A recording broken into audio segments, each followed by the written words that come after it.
Okay, here we are. A4, signs and effects of overmotivation, last part of section A.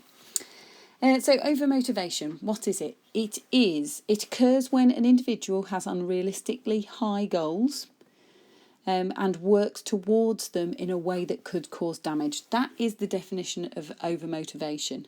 So I repeat that for you. Occurs when an individual has unrealistically high goals, that's a key term, and works towards them in a way that could cause them damage, another key term. Unrealistically high goals causing damage.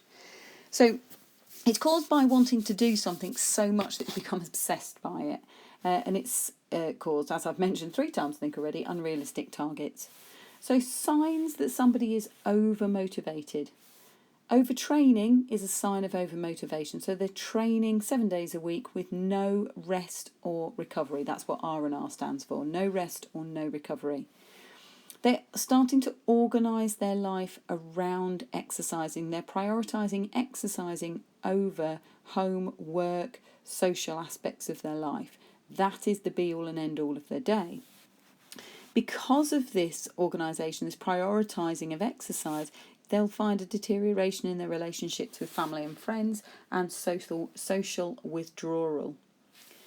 They may possibly become addicted from overmotivation, and this addiction can be psychological and physiological. Psychological meaning that they're going to get feelings of guilt and irritability if they don't do exercise every single day. And these withdrawal symptoms come within 24 to 36 hours after their training period. So they have a psychological dependency. I've just noticed my mistake on there. That should say, oh no, it's right. Sorry, physiological dependency means that they have to go out and do something, or they may get twitching muscles, muscle twitches. They may get twitchy and they may fidget. So moving on to effects of overmotivation. So the effects that it has, not the signs, not what you can see, but the effects. What effect does it have on motivation effectively? So overconfidence. The effects of overmotivation. Someone is overmotivated. They possibly be overtraining now.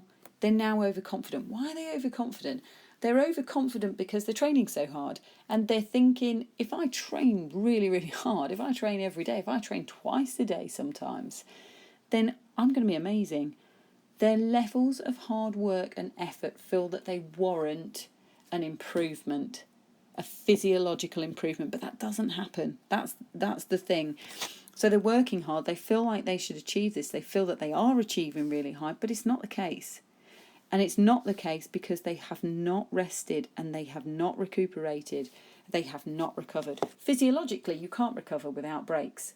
You need those breaks for those muscles to repair, for those adaptations to occur. So more hemoglobin, more myoglobin, etc. If you're not resting and recovering, those adaptations can't happen. So therefore, you can't improve. You also lead yourself down the path of injury. Psychologically speaking, you can end up being unfocused. You can end up being depressed, in fact, and it will reduce your performance. So no R&R leads to burnout, this phenomenon that occurs when you psychologically and physiologically exhaust yourself. This is burnout. This burnout, if you are overmotivated, leads to low self-esteem. You've got low self-esteem because you think, oh God, I've tried so hard and I haven't got anywhere. In fact, I've got worse. So it reduces self-esteem, it reduces self-confidence, it increases the chances of injury, it can increase anxiety, and it can even lead to depression.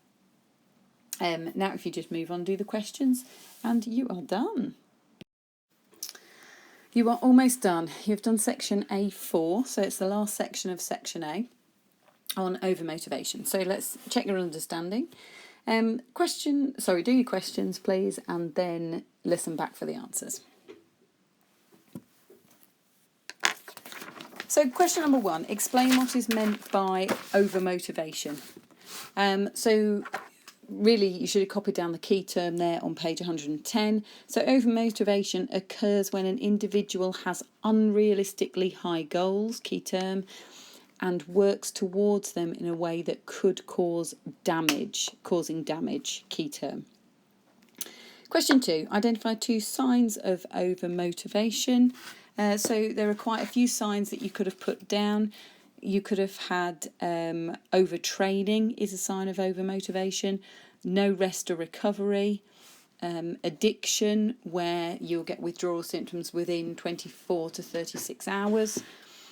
The withdrawal symptoms you may have listed: fidgeting, muscle twitches, being twitchy in itself, a feeling of guilt or an emotion of guilt, being irrational.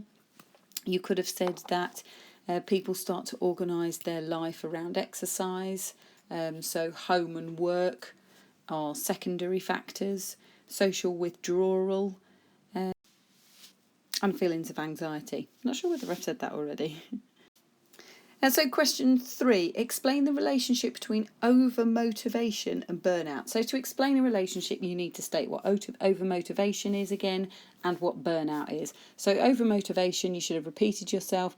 It occurs when an individual has unrealistically high goals and works towards them in a way that could be damaging. Burnout, you should have explained as overtraining can lead to the syndrome called burnout, which is a condition due to prolonged exposure to physical and psychological stress.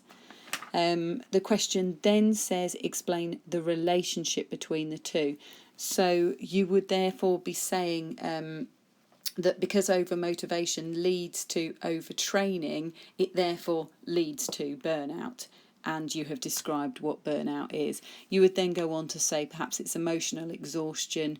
There could be a chance of increased injury, increased anxiety, possibly even depression. And you find social situations hard. So finally, question 4, describe why an overmotivated person may have high levels of self-confidence. So you would say here that someone who is overmotivated would be training a lot, probably 6 times a day, possibly even a week, possibly even 7 times a week. Their confidence would be high because they're training so much. And the thought behind it is if we're training so much, then we will be better at what we're trying to achieve. We're going to be hitting our targets. We're going to be improving. The problem is that you shouldn't be training 7 days a week, every week.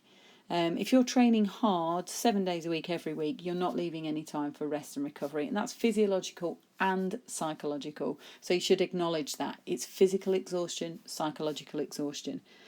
So no R&R means no recovery, both physically, psychologically. That therefore leads to physical exhaustion, injuries, and also can lead to, as we've mentioned before, emotional exhaustion, depression, where you don't want to do the exercise anymore, let alone see friends and all the other bits and pieces. And that's section A completed.